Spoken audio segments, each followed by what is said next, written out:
আপনি কি জানেন আপনি মারা যাওয়ার ঠিক 3 দিন পর আপনার শরীরের সাথে কি ঘটতে চলেছে? যে রূপ, যে চুল আর যে নখের যত্ন আপনি সারা জীবন করলেন, মৃত্যুর মাত্র কয়েকদিনের মাথায় সেগুলো কেমনভাবে ধ্বংস হয়ে যাবে তা শুনলে আপনার আত্মা কেঁপে উঠবে। আজ আমরা জানব মৃত্যুর পর মানবদেহের সেই চরম ও নির্মম সত্য, যা প্রতিটি মানুষের জানা উচিত। মৃত্যুর মাত্র 3 দিন পর শরীরের চামড়া সংকুচিত হতে শুরু করে, ফলে আঙ্গুলের নখগুলো আলগা হয়ে যায় এবং এক পর্যায়ে সব নখ শরীর থেকে খসে পড়ে। চতুর্থ দিনে শরীরের কোষগুলো পুরোপুরি কার্যক্ষমতা হারিয়ে ফেলে। মাথার চুল এবং শরীরের সমস্ত পশমের গোড়া আলগা হয়ে যায় এবং সামান্য ছোঁয়াতেই সব চুল ঝরে পড়তে শুরু করে। পঞ্চম দিনে আমাদের শরীরের সবচেয়ে জটিল অংশ অর্থাৎ মগজ বা মস্তিষ্ক আর শক্ত থাকে না, এটি সম্পূর্ণ গলে তরল বা পানিতে পরিণত হয়ে যায়। ষষ্ঠ দিনে শরীরের ভিতরের পচন ক্রিয়া তীব্র আকার ধারণ করে। পেটের ভিতর সমস্ত অঙ্গ প্রত্যঙ্গ তরল গ্যাসের রূপ নেয় এবং তা নাক ও কান দিয়ে বিষাক্ত তরল হিসেবে বেরিয়ে আসতে শুরু করে। মাত্র 2 মাস বা 60 দিন পর মাংস, চামড়া ও সমস্ত অঙ্গ গলে মাটির সাথে মিশে যায়। সেখানে অবশিষ্ট বলতে আর কিছুই থাকে না, কেবল পড়ে থাকে একটি সাদা হাড্ডি বা কঙ্কাল। অথচ ভেবে দেখুন, যে দেহ নিয়ে আমাদের এত অহংকার, এত রূপের বড়াই, যে দুনিয়ার মোহে পড়ে আমরা একে অপরের ক্ষতি করি, এত লোভ করি, সেই দেহের শেষ পরিণতি কতটা না ভয়ঙ্কর। এই সুন্দর শরীর একদিন মাটির খাদ্য হয়ে যাবে। হে মহান আল্লাহ, আমাদের সবাইকে সঠিক পথ দেখান এবং আমাদের হেদায়েত দান করুন। আপনি কি কখনো অন্ধকার ঘরে একা বসে ভেবেছেন, ঠিক এই মুহূর্তে আপনার ফুসফুস যে বাতাস টেনে নিচ্ছে তা যদি হঠাৎ বন্ধ হয়ে যায় তাহলে কি হবে? আমরা প্রতিদিন আয়নার সামনে দাঁড়িয়ে যে চেহারার যত্ন নেই, চুলে সুগন্ধি মাখি, দামি পোশাকে শরীরটাকে সাজিয়ে রাখি, আপনি কি জানেন মৃত্যুর ঠিক কত ঘন্টা পর সেই অতি আদরের শরীরটা একটা ভয়ানক রূপ নিতে শুরু করে?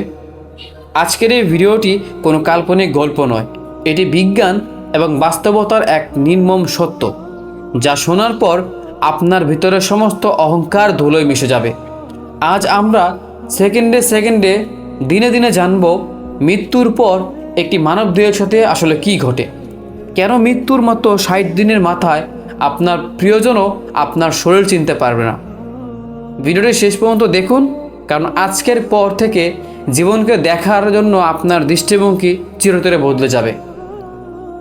আত্মা যখন শরীর ছেড়ে চলে যায়, তখন প্রথম কয়েক মিনিটেই শরীরের তাপমাত্রা প্রতি ঘন্টায় 1.5 ডিগ্রি সেলসিয়াস করে কমতে থাকে। একে বিজ্ঞান বলে অ্যালগর মর্টিস। শরীরের সমস্ত রক্ত চলাচল বন্ধ হয়ে যাওয়ার কারণে মহাকর্ষের টানে রক্ত নিচের দিকে জমতে শুরু করে, যাকে বলা হয় লিভার মর্টিস। ফলে পুরো শরীরটা নীল বা ফ্যাকাশে রঙের হয়ে যায়। মৃত্যুর 3 থেকে 4 ঘন্টার মধ্যে শরীর একদম শক্ত কাঠের মতো হয়ে যায়, যাকে বলা হয় রাইগর মর্টিস।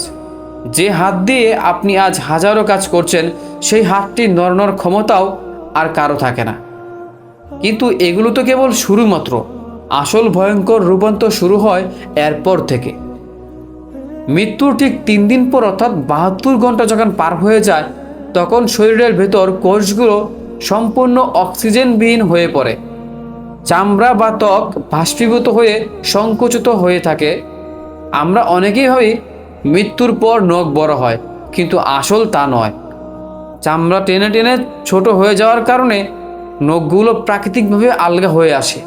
এক পর্যায়ে আঙ্গুলের সমস্ত সুন্দর নখ, যা আপনি একসময় কত কিছু স্পর্শ করেছিলেন, সেগুলো নিচ থেকে খসে মাটির সাথে মিশে যেতে শুরু করে। মৃত্যুর 4 দিন পর আপনার অতি যত্নে সাজানো মাথার চুল এবং শরীরের সমস্ত পশম ঝরে পড়তে শুরু করে। জীবিত অবস্থায় আমরা চুলের কত দামি শ্যাম্পু, তেল বা জেল ব্যবহার করি। একটি চুল পড়ে গেলে আমাদের চিন্তা শেষ থাকে না, অথচ মৃত্যুর মতো 96 ঘন্টায় মাথার চুলের গোড়ার চামড়া এতটাই নরম এবং পচনহীন হয়ে পড়ে, সামান্য ছোঁয়া বা বাতাসেই কম্পনে সমস্ত চুল মাথা থেকে আলগা হয়ে খসে পড়ে।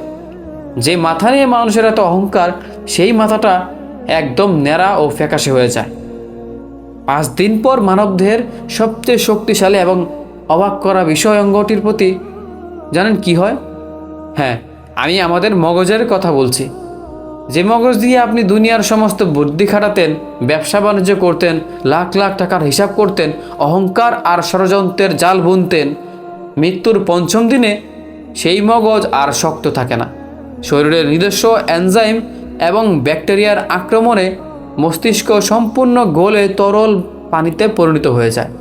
মানুষের সমস্ত চিন্তা, বুদ্ধি আর অহংকারের কেন্দ্রবিন্দুটি এভাবেই তরল হয়ে বিলীন হয়ে যায়। মৃত্যুর 6 দিন পর এই পর্যায়টি সবচেয়ে ভয়ানক, কারণ শরীরের ভেতর থাকা কোটি কোটি ব্যাকটেরিয়া তখন পুরো পেট এবং পরিপাকতন্ত্রকে ধ্বংস করতে শুরু করে। এই ব্যাকটেরিয়াগুলো যখন শরীরের মাংস খেতে থাকে, তখন প্রচুর পরিমাণে বিষাক্ত গ্যাস তৈরি হয়। এই গ্যাসের চাপে পেটের ভিতরের সমস্ত অঙ্গ প্রত্যঙ্গ নাড়ি ভুঁড়ি গলে তরল হয়ে যায়। এরপর সেই দুর্গন্ধযুক্ত তরল পদার্থ তীব্র চাপে আমাদের নাক, মুখ ও কান দিয়ে বাইরে বের হয়ে আসে। এই সময় যদি লাশ মাটির উপর রাখা হতো, তবে তার আশেপাশে কোনো মানুষের পক্ষে সম্ভব হতো না দাঁড়িয়ে থাকা। মাটি কত দ্রুত এই গন্ধকে নিজের বুকে টেনে নেয়, তা ভাবলেও অবাক লাগে। এভাবে দিন যায়, 1 সপ্তাহ পার হয়, আর ঠিক 60 দিন বা 2 মাস পর আপনার সেই চেনা শরীরের দিকে তাকালে আর কেউ চেনার উপায় থাকে না। মাংস, চর্বি, চামড়া সব কিছু মাটির পোকামাকড় আর ব্যাকটেরিয়া খেয়ে শেষ করে ফেলে দেয়। অবশিষ্ট বলতে গেলে আর কিছুই থাকে না। যে মানুষ মানুষকে এক নামে চিনত, যার চেহারার এত রূপ ছিল, তার জায়গায় কেবল পড়ে থাকে একটু ধুলোবালি বা সাদা হাড্ডি বা কঙ্কাল। এটাই আপনার, আমার এবং এই পৃথিবীর প্রতিটি মানুষের শেষ পরিণতি। অথচ ভেবে দেখুন, এই ক্ষণস্থায়ী দেহের জন্য আমাদের কত লোভ, কত হিংসা, কত অহংকার। মাত্র কয়েকটা দিনের দুনিয়ায় একটু বেশি থাকা বা একটু বেশি ক্ষমতার জন্য আমরা কত মানুষের মন ভেঙেছি, কত অন্যায় করেছি।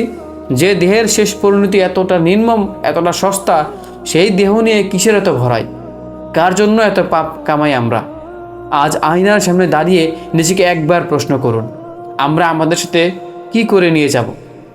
কেবল আমাদের আমল, আমাদের ভালো কাজ। হে আমাদের প্রতিপালক, হে মহান আল্লাহ, আমাদের ভেতরের সমস্ত অহংকার ও লোভ দূর করে দিন। এই পৃথিবীর মোহ থেকে আমাদের অন্তরকে মুক্ত করুন এবং আমাদের সবাইকে হেদায়েত দান করুন। মৃত্যুর আগে যেন আমরা খাঁটি মানুষ হিসাবে আপনার দরবারে হাজির হতে পারি। আমিন। ভিডিওটি ভালো লাগলে এবং এই সত্যটি সবার মাঝে ছড়িয়ে দিতে অবশ্যই লাইক করুন এবং শেয়ার করুন। আপনার মূল্যবান মতামত কমেন্টে জানাতে ভুলবেন না। ধন্যবাদ।